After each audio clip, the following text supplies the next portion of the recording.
buenos días, estamos aquí en nuestra brújula electoral, nuestro programa para el análisis del comportamiento de los medios y las redes sociales.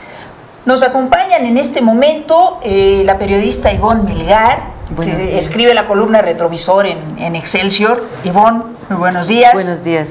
Nos acompaña también el periodista Pepe Pérez Espino, que es el encargado de los análisis que se publican diariamente en la página de OMSIM. Tú nos das este recuento del comportamiento de los medios tradicionales y qué dicen de las redes sociales. Muy buenos días, Buenos Pepe. días, Regina. Buenos días. Y nos acompaña también Alex Rubio, que es nuestro experto en redes sociales y que también es el responsable del reporte diario de OMSIM, de todo lo que sucede en ese mundo laberíntico de Internet. Gracias y saludo a todos. También se va a enlazar con nosotros vía Skype Mario Campos, que bueno, pues es el conductor, él es el conductor realmente de este programa, pero me dejó a cargo el día de hoy porque está lejos. Pero saludos, Mario, yo voy a tratar de hacerlo lo mejor posible. Y bueno, yo soy Regina Santiago, yo soy presidenta de OMSIM, también doy clases de periodismo en la Ibero, y bueno, pues vamos a tratar de hacerlo lo mejor posible en estos momentos. Y bueno, pues comenzamos con nuestro primer bloque, en donde lo que queremos es que Pepe Pérez Espino nos dé un panorama de qué fue lo que pasó esta semana, Pepe. ¿Qué fue lo más relevante que tú observaste? ¿Cuáles fueron los temas? Pues mira, existe todavía una ofensiva, una contraofensiva de los partidos políticos en el orden federal para la renovación de la Cámara de Diputados, pero también con más relevancia en Nuevo León, donde se denota más la guerra sucia entre las distintas campañas, el uso de las redes sociales para difundir con más, de manera más reiterada, conversaciones grabadas ilegalmente, ¿no? Entonces, yo creo que esa es una parte del sello que tiene que ver también con otros eventos violentos que han ocurrido en el país y que pegan directamente en las campañas.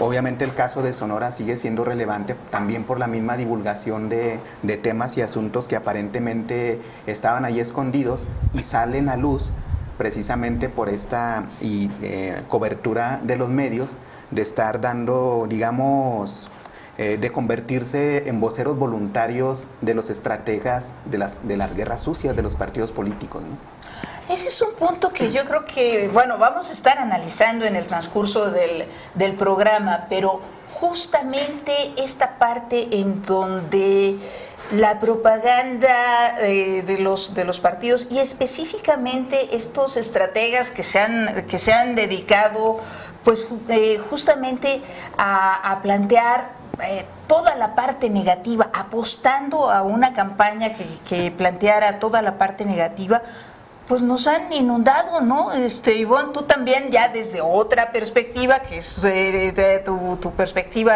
periodística, pero también sí hemos comentado mucho esto.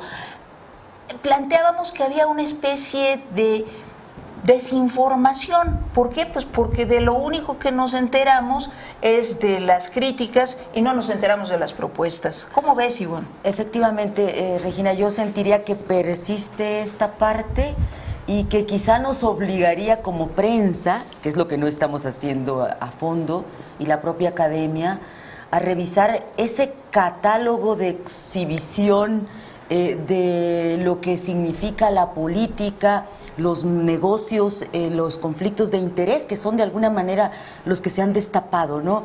Es como una competencia de quién es más corrupto y quién tendría más larga la cola y más sucia.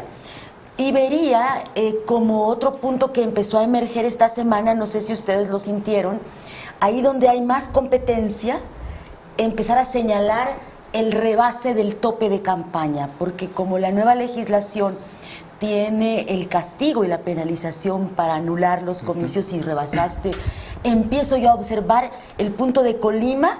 Me pareció que debe ser una campaña que sí va a estar muy reñida y que quizás sí está en riesgo para el PRI, porque empezaron las acusaciones mutuas entre PAN y PRI ya de rebase de tope de campaña. Estaríamos preparando como escenarios para el conflicto ya postelectoral. Entonces sí. Ya tendremos material para los próximos programas. Entonces también en ese sentido, ¿no? Advierto que eso ya se empezó a sembrar, ¿no?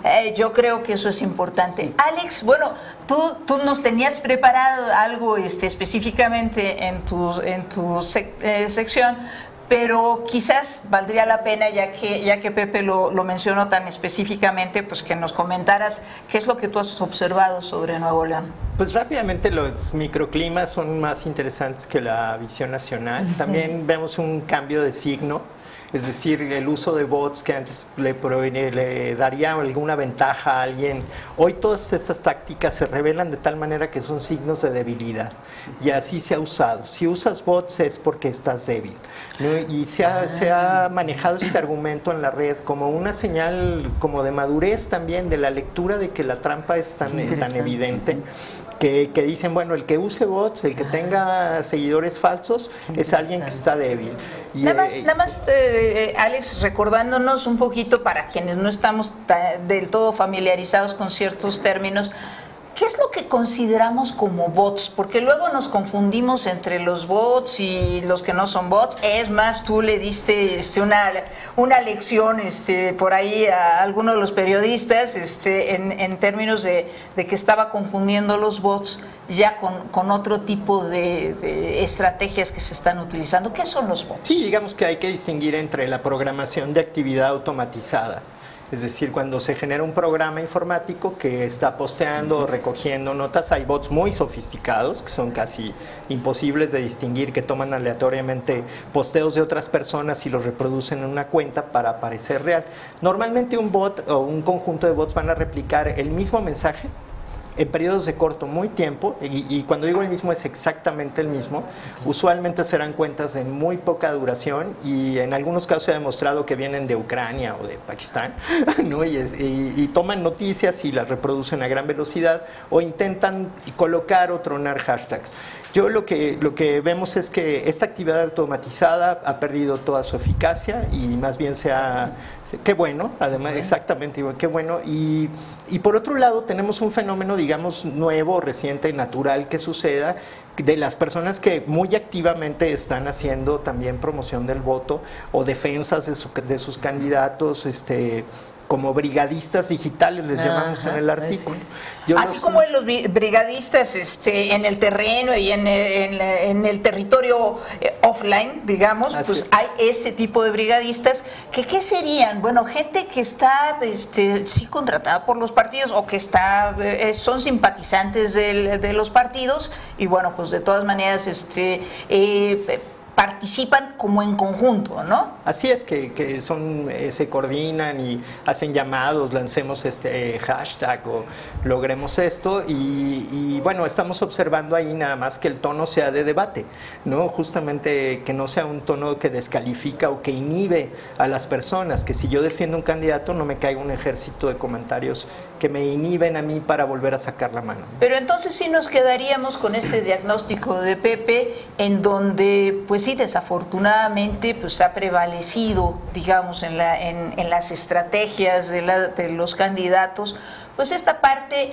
a mejor llevar los reflectores hacia el contrario y bueno, pues ni hablar, eso genera también una desinformación, pero ya nos comimos el primer segmento de nuestro programa.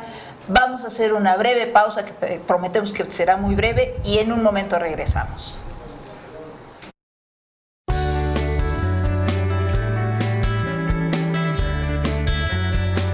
Contáctanos llamando al 5580 7334 o escribiendo a contacto@omsim.mx. Nuestro Twitter es @omsim2015. Volvemos enseguida.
ya estamos de regreso. Como dijimos, era una pausa muy breve. Estamos con nuestra brújula electoral, el análisis del comportamiento de medios tradicionales y redes sociales en estas elecciones del 2015. Y bueno, vamos ya al análisis un poco más de fondo de ciertos temas que estuvieron pues muy candentes también esta semana. Y uno de los temas fue el asunto de las encuestas organizadas por diversos medios. Pero pues, se le fueron encima al periódico Reforma, le echaron un montón, ¿no? Le echaron un montón los otros medios y bueno, en fin. Yo quiero, pues en este momento también, hacer que participe una de nuestras lectoras del blog OMSIM, porque una de las cosas que nosotros hemos promovido mucho en el Observatorio de Medios ha sido la participación de las audiencias, porque pues sentimos que nuestra labor es la de promover las audiencias críticas, las audiencias que digan yo tengo derecho a estar bien informado y tengo también el derecho de reclamarle a los medios cuando no me están informando bien. Entonces, ¿qué pasó? Les voy a leer esta parte en donde el 19 de mayo recibimos en el blog de OMSIM el comentario de Natalia Eugenia Callejas Guerrero, que señalaba inconsistencias en la encuesta de Reforma sobre la intención de voto para el delegado en la Benito Juárez. Una de las inconsistencias que nos pareció más relevante fue que la encuesta incluye como candidata por el partido Nueva Alianza a Perla Yanira Macedo Serrano, que resulta que renunció a dicha candidatura el 22 de abril de 2015. La sustituyó Yolanda Elena Tovar Ortega el 25 de abril. Y bueno, pues Eugenia nos dice que si Reforma levantó la encuesta del 6 al 14 de mayo, pues cómo es que está tomando en cuenta a la anterior candidata que ya había renunciado y entonces hasta nos da los porcentajes de quienes la conocen y no la conocen. O sea, una encuesta que tiene un error de este tamaño, pues sí, digo, es importante considerarlo. Pero hubo otros medios que le echaron un montón, ¿no? Sí, en el caso de Reforma es el que más se pone en evidencia del uso de las encuestas propias, como lo señalan, para favorecer probablemente a ciertos candidatos, como en el caso de Reforma y el Norte de Monterrey, lo señalan directamente. Por ejemplo, Federico Arriola o Ciro Gómez Leiva dicen que para favorecer al Bronco, ¿no? Entonces como que le sube ahí la tendencia a favor del Bronco. Porque además lo que decían es que Reforma va contra todas las tendencias de las otras encuestas, ¿no?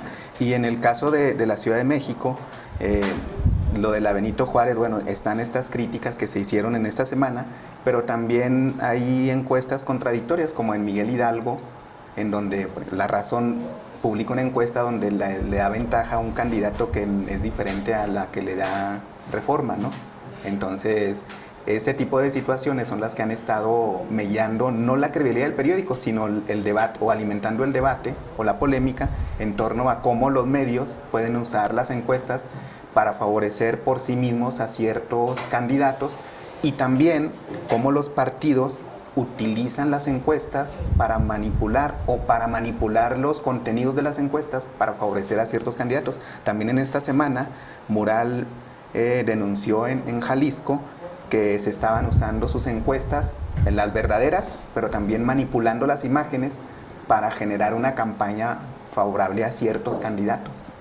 Pues entonces no tenemos estas encuestas pues ya muy claramente definidas como instrumentos de propaganda electoral, ¿no, Ivonne? Sí, Regina, yo creo que tenemos dos partes.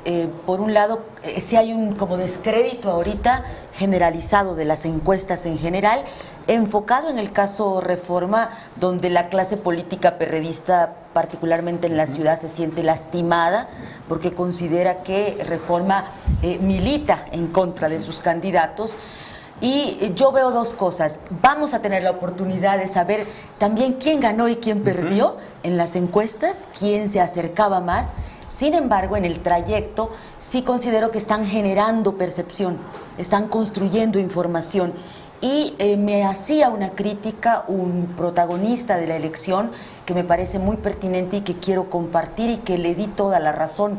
Él es candidato del PRI para una diputación y me decía que observaba que hoy como nunca los medios hemos participado, hemos comprado estas percepciones que construyen los discursos de los candidatos y las propias encuestas incluidas, sin ir a terreno a reportear. Yo sé que es muy difícil porque es una elección intermedia, pero efectivamente creo que no tenemos la materia prima, palpar de qué están hechas estas campañas en el día a día, en la tierra, cuando es parte fundamental del proselitismo que están haciendo los candidatos, y nos vamos literalmente con la finta de lo que se dice: no, esa delegación está perdida, esa delegación es azul, esa delegación es definitivamente del PRD, y creo que ahí sí hemos tenido un déficit que tendremos que revisar como medios en esta ausencia de cobertura, porque no hay un registro de periodismo auténtico, ¿no? Eso es muy importante, o sea, y yo creo que habría que enfatizarlo para nuestro público, para las audiencias. Sí. Hay que distinguir entre lo que es propaganda y lo que, bueno, pues realmente puede ser información. Entonces, desafortunadamente también está faltando, nos están quedando a deber en ese sentido los medios. ¿Y qué está pasando en las redes con las encuestas, Alex? Bueno, las encuestas se difunden con una intencionalidad. Aquí hay que decir que hay una diferencia de transparencia entre que un militante o alguien que simpatiza difunda una encuesta y incluso en su bio dice yo le voy a tal, ¿no? Esto es transparente, ¿no? Yo recibo una información que veo claramente sesgada, ¿no? El tema es que Twitter sobre todo se sigue alimentando de lo que la prensa publica. Si ustedes ven, las cuentas que más se retuitean tienden a ser medios, y en ese sentido hay un efecto de eco, de que los medios sí dominan más la agenda, pero también quiero decir que también Twitter es una buena forma de echarle un ojo a la narrativa de las campañas, porque los candidatos, unos con mayor eficacia que otros, van contando la historia de su día a día. Las fotos de qué hicieron en el día, con quién fueron, con quién platicaron. Si los medios usan Twitter como fuente, finalmente también podrían asomarse un poquito y ver esa narrativa y esos diálogos que ocurren en los túneles de Twitter, ¿no? Como una acción contesta a otra, ¿no? Es que esa parte todavía nos falta, o sea, aprender a reportear Twitter, a reportear las redes sociales y no nada más a comprarle a los estrategas de campaña pues toda esta parte que ha sido demasiado una parte de lobo, ¿no? Así es. Entonces eso yo creo que hay que recomendar, ¿no? Sí, comparto lo que dice Ivonne. Hay un déficit por parte de los medios en cuanto a la cobertura de las campañas, porque también es complicado. Son muchos, sí, claro. En la capital del país hay los distritos federales, los distritos locales para renovar la asamblea, las delegaciones. Entonces la cobertura se ha enfocado más no solo a replicar lo que están diciendo los estrategas de guerra sucia, que bueno, en parte los medios tendrían que hacerlo o de una manera quizá distinta o con mejores herramientas de periodismo, y también obviamente los medios tienen que dar seguimiento a las denuncias que se hacen, ¿no? Si hay manejos indebidos, bueno, el medio tiene que investigar a ver si hay tales manejos indebidos. Por el otro lado, ciertamente, en cuanto a las coberturas de lo que hacen o dicen los candidatos, el INE les ha ganado a todos los partidos políticos porque obviamente es la principal fuente de información, tanto porque ahí se dirimen denuncias por las sanciones a los partidos, ahí se dirimen parte de las quejas, aparte del tribunal obviamente, del tribunal electoral, pero el INE se ha convertido quizás en el principal abastecedor de información de los medios. Pues esa parte habrá que también tomarla muy en cuenta, y bueno, pues ya regresamos, porque ya nos acabamos también nuestro segundo segmento rápidamente, entonces regresamos en un minuto para seguir platicando sobre este tema. Sin spots. Exactamente.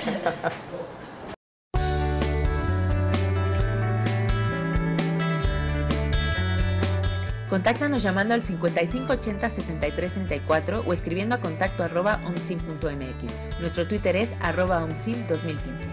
Volvemos enseguida.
Contáctanos llamando al 5580-7334 o escribiendo a contacto@omsim.mx. Nuestro Twitter es @omsim2015.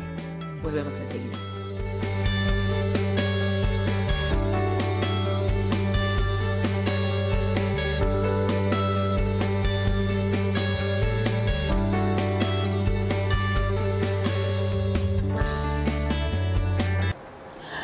Estamos aquí nuevamente en nuestro programa Brújula Electoral para, bueno, pues ver por dónde van los rumbos de los medios y de las redes sociales en estas elecciones del 2015.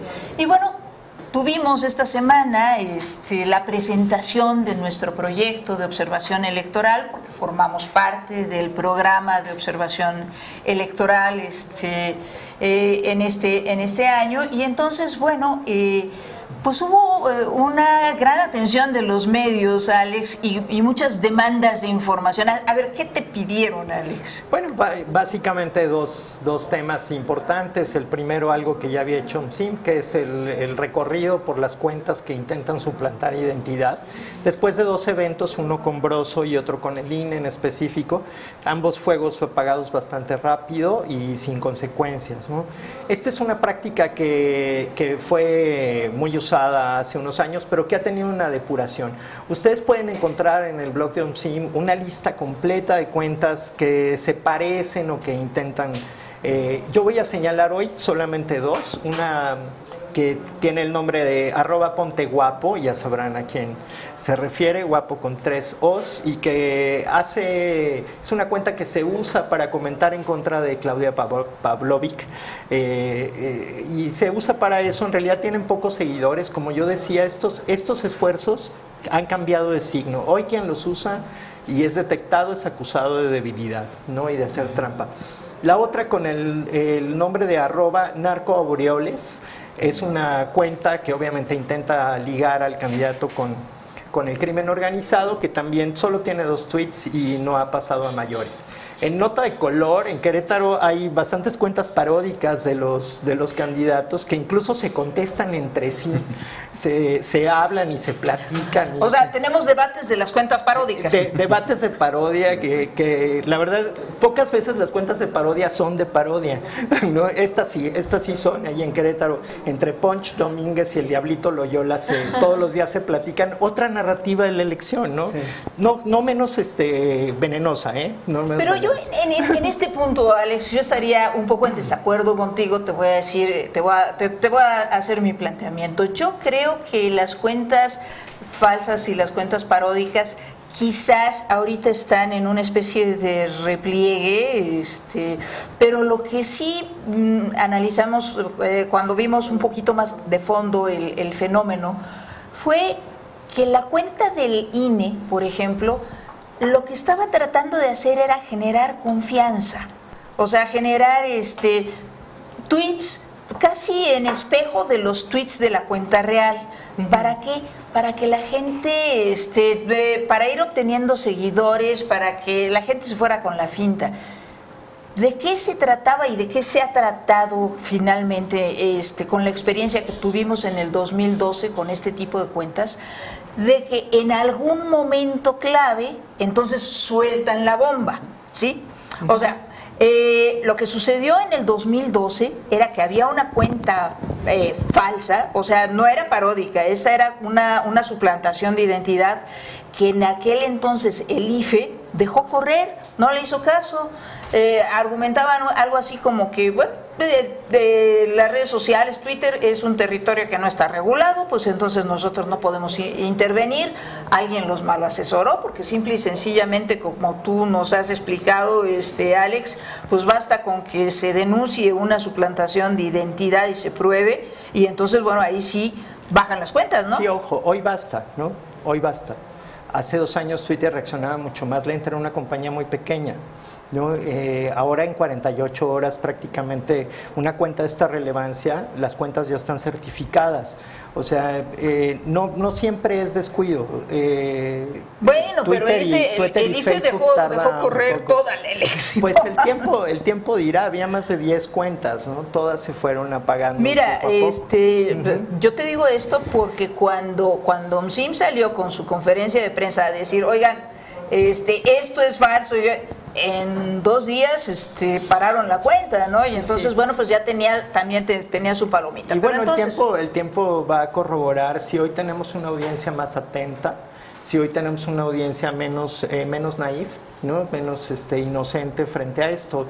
Y este es el segundo punto que nos pidieron comentar, que es cómo está la participación, ¿no? Yo para esto tomé 3 ejemplos. El primero es el hashtag elecciones 2015, que ha tenido una historia pues bastante consistente como un unificador de la conversación, quizá de los pocos hashtags que reúnen todos los escenarios, porque estamos frente a escenarios.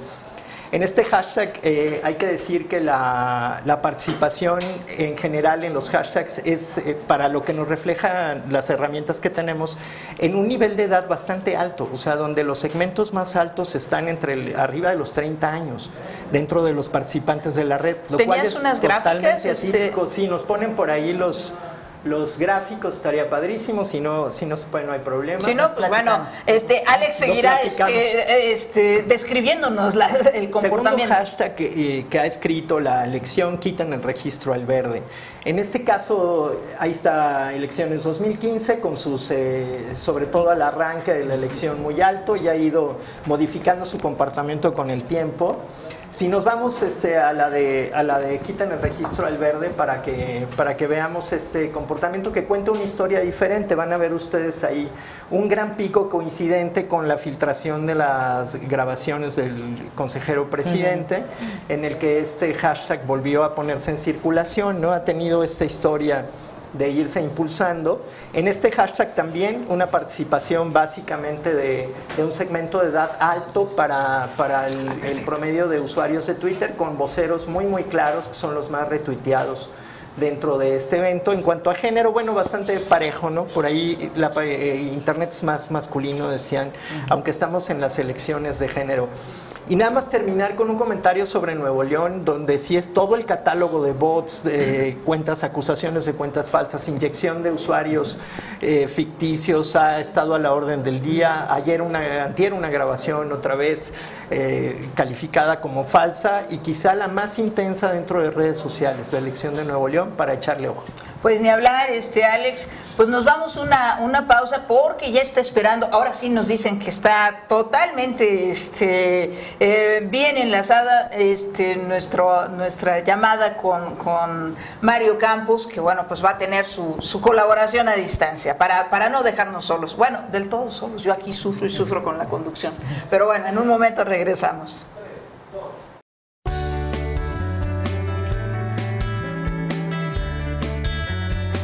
Contáctanos llamando al 5580-7334 o escribiendo a contacto@omsim.mx. Nuestro Twitter es @omsim2015. Volvemos enseguida.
Contáctanos llamando al 5580-7334 o escribiendo a contacto@omsim.mx. Nuestro Twitter es @omsim2015. Volvemos enseguida.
Pues estamos nuevamente aquí en nuestra brújula electoral que esperemos que nos ayude a checar por dónde va el rumbo del comportamiento de los medios y de las redes sociales. Y bueno, pues yo les digo que estoy sufre aquí en el lugar de Mario, y Mario pues está por ahí dándose la buena vida, ¿verdad, Mario? Pero bueno, ya lo tenemos vía Skype, y yo lo estoy viendo, espero que él también nos esté viendo y que bueno, pues podamos platicar muy bien. A ver, Mario, ¿sí te tenemos? Yo sí los escucho bien, ¿ustedes me escuchan? Perfecto. Perfectamente bien, entonces... Eso. Bueno, pues en este segmento, Mario, que es nuestro segmento de cierre, lo que vamos a tratar de hacer es rápidamente un diagnóstico de lo que hemos platicado en estos momentos, cómo vemos las elecciones hasta la fotografía del día de hoy, pero sí. ¿Qué es lo que esperamos hacia la jornada electoral? Entonces, Mario, pues te toca abrir, a ver qué nos cuentas. Pues mira, mucha preocupación, viene el resto, estamos ya a pocos días de la elección y claramente los actores políticos pues van a encarecer todo lo que puedan sus derrotas o apostar todo lo que puedan por sus victorias. Lo hemos visto con el tema del magisterio, este gran tema que pues sorprende a todos, que hasta el momento, aunque no es un tema estrictamente o evidentemente electoral, pues las lecturas que se hacen, por lo menos desde analistas, desde las redes sociales, es que tiene una intencionalidad electoral al pactar con el magisterio. No se sabe si para impedir algún tipo de boicot o para ganar votos rumbo a las próximas elecciones. Creo que en esta dinámica de las grabaciones, las filtraciones, pues lo que les quede guardado a los partidos lo tendrán que sacar en los próximos días, porque ya si buscan tener un efecto en el electorado, en los indecisos, pues tendrán que hacerlo ahora. Y entonces creo que son tiempos de mucha cautela. Los escuchaba ahora lo que advertían sobre las creaciones de las cuentas que se han formado, esto que tú apuntabas que me parece muy interesante de la apuesta por construir primero credibilidad antes de ponerlas al servicio de quién sabe qué agendas. Y entonces mi llamado sería a que seamos muy cuidadosos de todo lo que veamos, escuchemos y se nos presente en los próximos días. Pues desde luego, Mario, yo creo que ese es un llamado compartido. Ahora, bueno, yo quisiera escuchar a Pepe. ¿Cuál es tu diagnóstico, Pepe? Y bueno, pues cuál sería tu previsión respecto a cómo viene la jornada electoral. Sí, coincido con Mario en el sentido de que hay riesgos. Por una parte, lo de la coordinadora de trabajadores de la educación que anuncia abiertamente un boicot electoral en Oaxaca principalmente, pero que se puede replicar en otras partes del país. Y nada más, bueno, apuntando ahí también que estas estrategias también incluyen la toma de radiodifusoras, o sea, está en esta parte también de agresión hacia los medios, ¿no? Exactamente, bueno, por un lado eso está el tema de la violencia, que hay focos rojos en Michoacán, en Guerrero, en Tamaulipas, en parte de Jalisco, que tampoco se puede soslayar eso.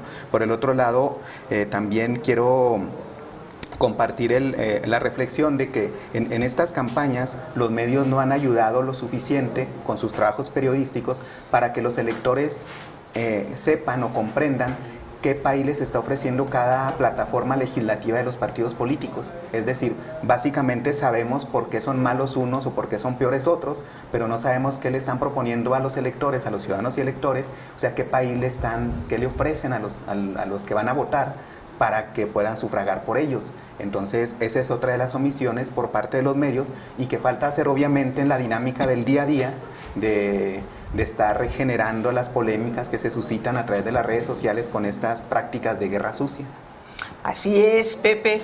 Bueno, Alex, ¿cuál es tu reflexión? Pues sumarme al llamado de Mario, básicamente. O sea, las redes son una gran oportunidad de enterarse antes que nadie. También seamos los primeros en pensar y en contrastar la información, y pues el RT no lo hagan automático, que se cheque la información, que se contraste, que se divulgue, y ojalá tengamos unas elecciones en paz. Sin duda hay focos que observar y hay que estar atentos. Oye, en ese sentido, si me permiten... A ver, más volumen, por favor, para Mario, porque... Les tengo una propuesta a propósito de esto que dice Alex, que apliquemos algo así como una especie de regla de los 10 segundos. Y eso sería una invitación para que antes de darle retweet a esa nota que vimos, a ese tweet, a esa fotografía, a ese audio, nos demos 10 segundos para pensar qué es lo que estamos compartiendo y si tenemos la seguridad, pues, de varias cosas, digamos. Primero, de la autenticidad de la información, y segundo, pues hacernos preguntas en esos 10 segundos sobre la intencionalidad de la información, es decir, ¿quién nos puso eso enfrente? ¿Qué efecto quiere lograr en nosotros? Y si a la hora de compartir o darle tweet o reaccionar o criticar, no estamos siguiendo el guión que alguien más escribió. Hay una reflexión que me parece interesante para los tiempos de los medios digitales, que es que son muy efectivos con él, pero también son muy afectivos, son mucho de la emoción, de la respuesta inmediata. Y por eso a lo mejor si nos tomamos, ya sé que es muy difícil, pero si entendemos la idea de tomarnos 10 segundos antes de dar la reacción, quizá modificamos un poco lo que de primera impresión queríamos hacer. Yo creo que eso es fundamental, Mario, y eso es parte de lo que nosotros hemos trabajado, reflexionado muchísimo en el Observatorio de Medios OMSIM. O sea, la apuesta que tenemos que hacer es hacia la educación de las audiencias, hacia la formación de audiencias críticas. Hay por ahí también el debate, lo puso sobre la mesa el Universal, el asunto de si se deben de regular o no las redes sociales en vista del uso que los estrategas de propaganda han hecho de estos espacios.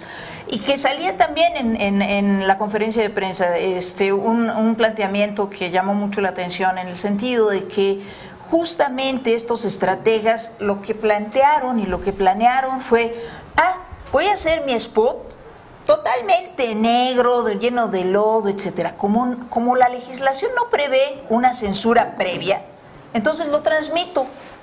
Y entonces ya lo transmití, entre que toman la decisión, se ponen de acuerdo y lo bajan, yo ya di el golpe. Y es más, cuando me bajen de la transmisión, entonces también se va a generar ruido. Entonces yo salgo ganando de todas maneras. O sea, con esta parte negra, yo ya la coloqué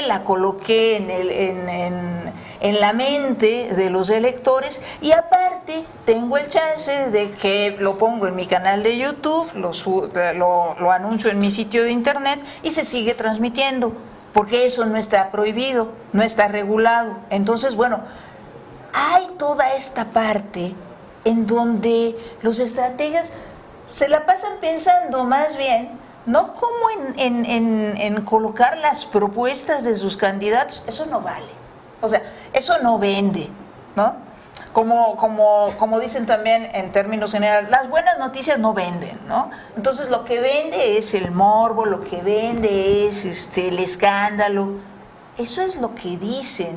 Habría que ver exactamente si ese es el comportamiento de los electores. Yo ahí tengo un comentario que tenía que ver con un poco mi pronóstico. Yo quisiera subrayar una parte positiva de todo fenómeno electoral que tiene que ver con esto, que es finalmente la incertidumbre democrática, ¿no?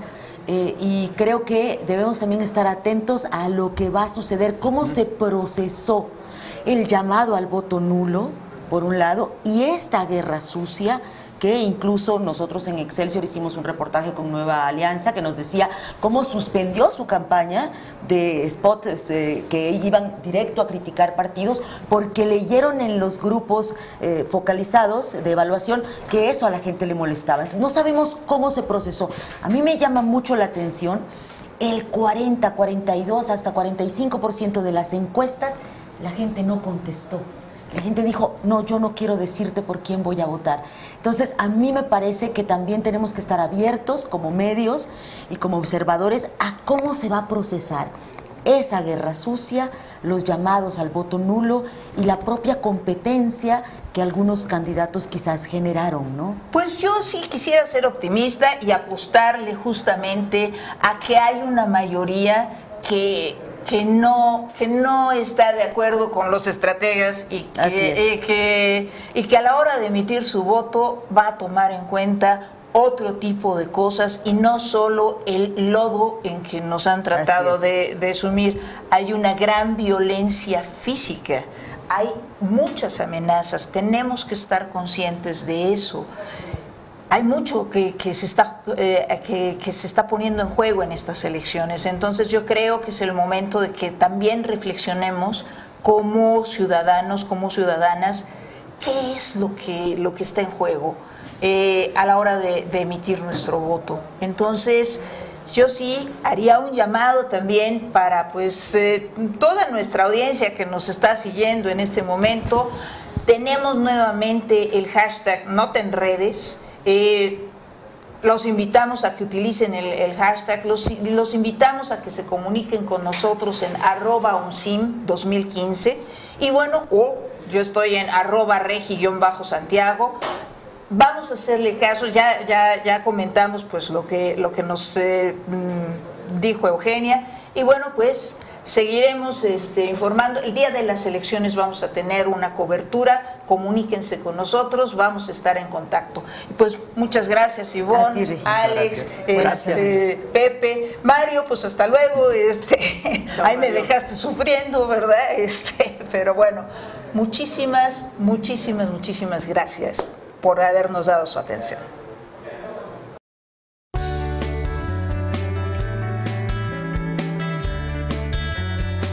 Contáctanos llamando al 5580-7334 o escribiendo a contacto@omsim.mx. Nuestro Twitter es @omsim2015. Volvemos enseguida.